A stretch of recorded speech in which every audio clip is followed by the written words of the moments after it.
Et dans cette même perspective, en Jassemien, la jeunesse était à l'honneur au 3e jour du Sahara. Au menu de leur journée, présentation des dernières avancées technologiques dans le domaine agricole et l'utilisation de l'intelligence artificielle, comme nous venons de le dire. On écoute encore une fois Philippe Zabo. Les jeunes sont venus nombreux assister au panel dont le thème était « Application de l'IA dans l'atteinte de la souveraineté alimentaire ».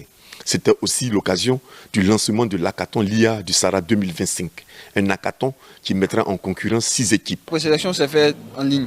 Il y avait une soumission de projets, d'idées, et au vu de ça, on devait recevoir des mails pour savoir si nos projets ont été retenus ou pas.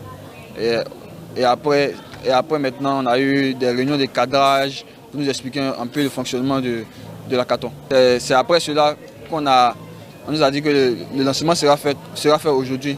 Mais en temps, nous a mis à disposition les différents outils qu'on aura à utiliser pour donner vie à nos projets. Notre projet, c'est une application de conseil. Une application qui va conseiller les producteurs sur les différentes cultures qu'ils doivent faire, les différents choix de cultures qu'ils devront faire en fonction des conditions climatiques de leur zone. À côté d'eux, c'était les jeunes du groupe École 2IAE qui s'imprégnaient de nouvelles réalités technologiques dans le monde de l'agriculture avec les aînés de la commission de la CEDEAO, des réalités dont ils ont conscience. Ce matin, nous avons été invités par la CEDEAO pour assister à un panel. Il était question des innovations technologiques et de répondre aux préoccupations du peuple. Et donc, les panélistes nous ont fait part des innovations, des projets qu'ils avaient pour la Côte d'Ivoire et pour les pays de la CEDEAO. Ils nous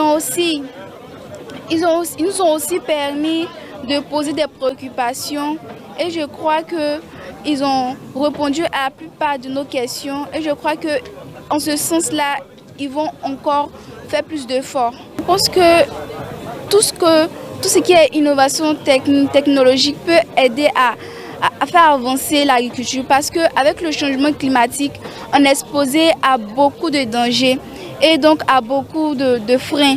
Et donc la technologie est bienvenue, est un soutien de taille pour l'agriculture, pour l'autosuffisance alimentaire, la sécurité alimentaire en Côte d'Ivoire. Pour rappel, le Sahara a pour thème quel système de transformation agroalimentaire pour la souveraineté alimentaire en Afrique. La jeunesse africaine sera le moteur de cette transformation.